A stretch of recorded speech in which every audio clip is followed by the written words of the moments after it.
We have no doubt that these convictions were both safe and satisfactory. The appeals are dismissed.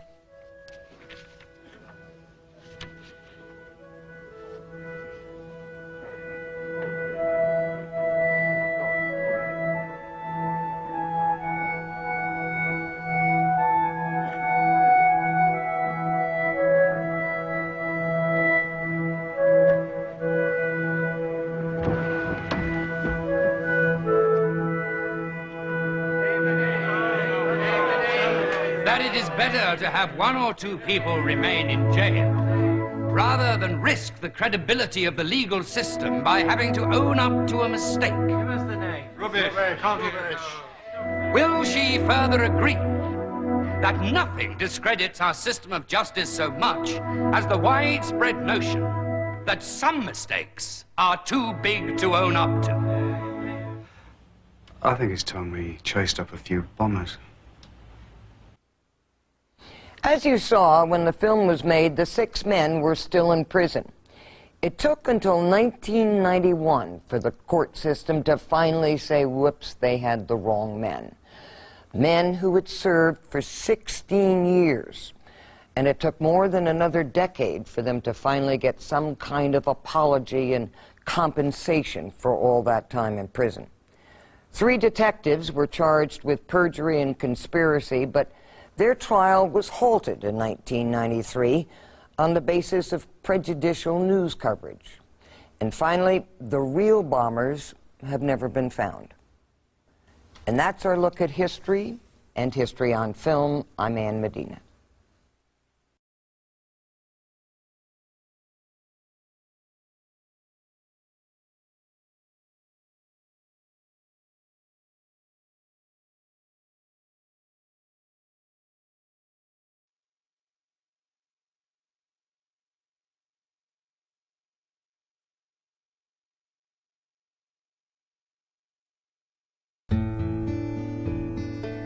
Birmingham, 21st of November, 1974. IRA bombs explode in 2 pubs, killing 21 people. 6 Irishmen are charged with the bombings and sentenced to life imprisonment.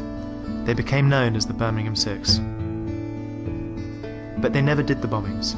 They were innocent, and over time, their miscarriage of justice would become famous the world over. In this film, I speak to Paddy Hill, one of the men imprisoned. He tells me how he was set up and tortured by the police, about his time in prison, and about his long, hard fight to get justice.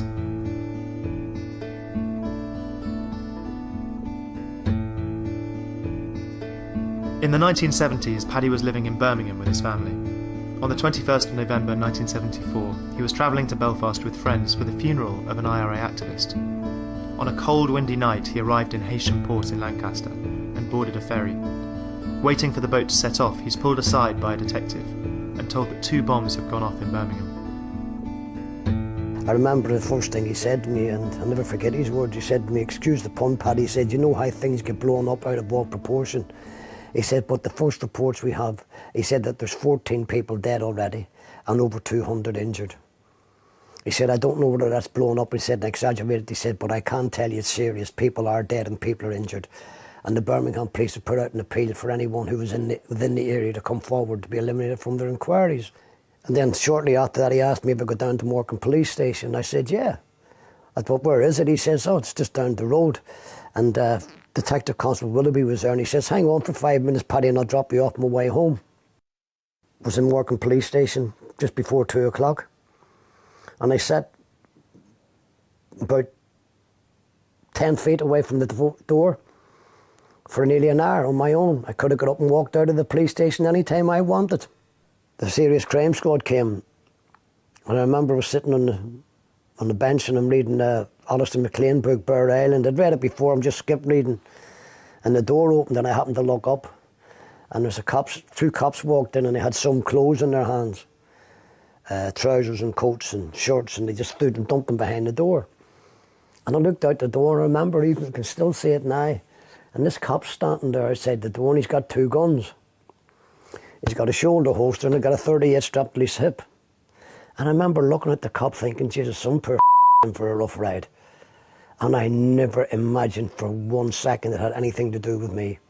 I'm sitting there reading the book and then a big shadow loomed over me.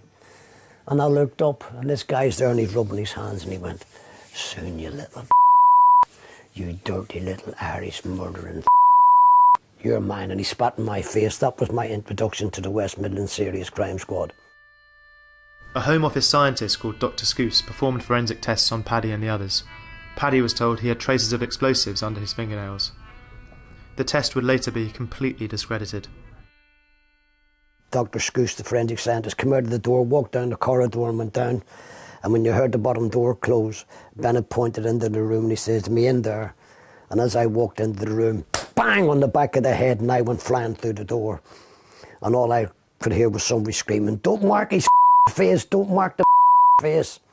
And he turns round and he picked me up off the floor and he put me in a chair and he said to me, "Listen." And I can never forget his words because they're burned into my brain. And he leaned over me and he said, "Listen, quote, we know you didn't do the bombings. We don't give a who done the bombings. We've got you, that's good enough for us.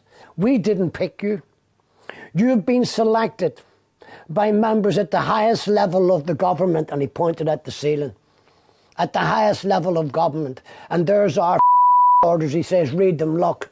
Our orders are you to obtain confessions and convictions, and you're to use any means that you have to obtain them. You're covered all the way to the top," he says. "No matter what happens, nothing's going to happen to us. Now, you can have it the easy way or the hard way." And the easy way, and he picked up the statement forms.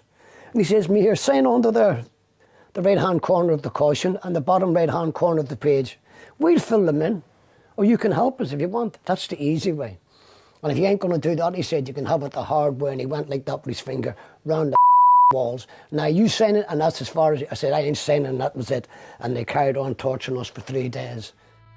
Paddy was put in the back of a car and driven down the motorway to Birmingham. Bennett pulled out a big police truncheon with a big leather thong on it and started whipping me across the chest and the thighs with it. And then he rammed it into my privates, screaming, "I'm going to you won't make any more IRA when I'm finished with you." And then Moore in the front seat, he turned round and he pulled his gun out and he started messing. He says, "Right, I've had enough," he says. "Either you're going to make a statement or else I'm going to blow your head off." And he said to me, "Open your mouth," and I wouldn't, and he hit me on top of the head with the gun. And I went, and he rammed the gun into my mouth. Then he started running around my teeth like that. Then he said, "Right, I'm going to count to 3. If you want to sign a statement, blink your eye." And he went, 1, and he pulled the hammer back. 2, and on the count of 3, he pulled the trigger, and I can still see that trigger today falling, and it seemed like forever.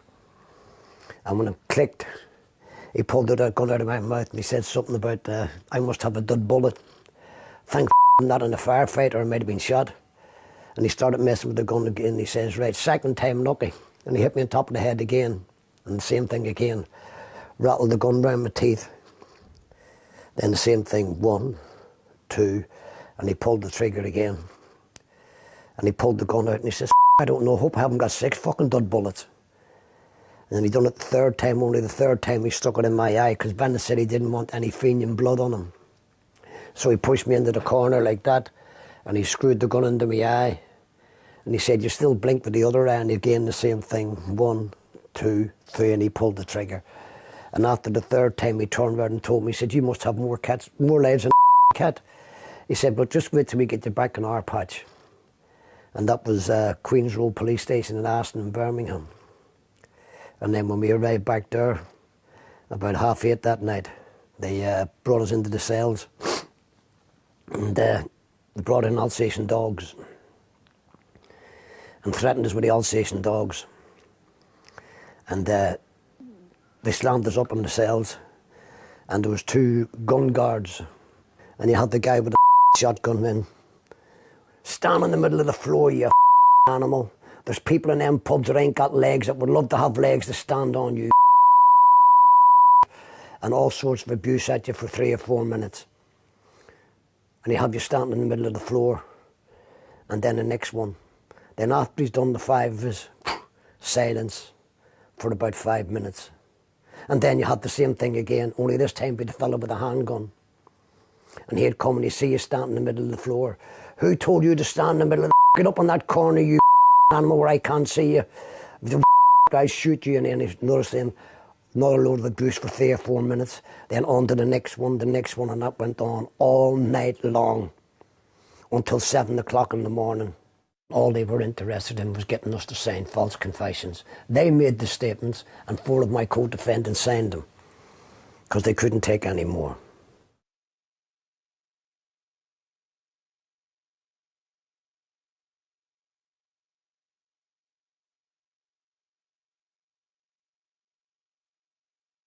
The 6 were tried in Lancaster Crown Court and sentenced on the faulty forensic evidence and tortured confessions. We didn't go to court to be tried. We went to court to be sentenced. We'd already been convicted and found guilty before we ever set foot in the court. How long were you sentenced for? I had 21 life sentences. That speaks for itself. And on the back of my file, in a little red box, it was stamped that I was never ever to be released from prison. I was to die behind prison bars. In fact, this might sound a bit stupid. Even though I was charged, convicted and sentenced and served 16.5 years in prison, I have never ever in my life been asked a question about the Birmingham pub bombs. Never. The judge in the Birmingham Six case was a man called Cyprian Bridge, Judge Bridge. He said at one point that he had never heard a more convincing case than the case presented against the Birmingham Six. Now this was a man who had heard hundreds of cases, and he said this was the clearest case of guilt. And yet if you read the transcripts of the trial, even on the evidence presented in the first trial, even with all the distortion, with all the phony forensic evidence, it still should have been obvious to anybody listening that these were innocent men, that the case made no sense whatever. It's often forgotten that there was a 7th person in the dock with the Birmingham Six who was a member of the IRA and who did agree sort of and confess that he had been involved and said, but pointed out that the others hadn't been, and his evidence was just dismissed.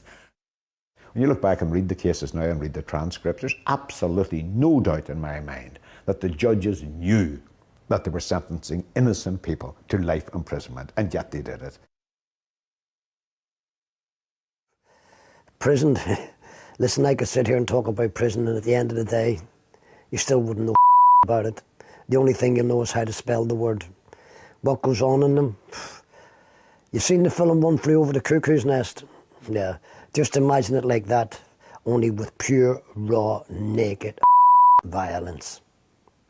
That's what it's like. You come out of your cell and you be walking across the lantern in the morning. You say good morning to someone and you stop there and you go, good morning, you. What's good about it? And next thing you know, he's pulling the blade and wants to kill you, thinks you're taking the piss. A half an hour later, after he's had his medication, he's making coffee and bringing you into the cell and giving you coffee. Paddy was in prison for 16 years. He spent more than half of that time in solitary confinement.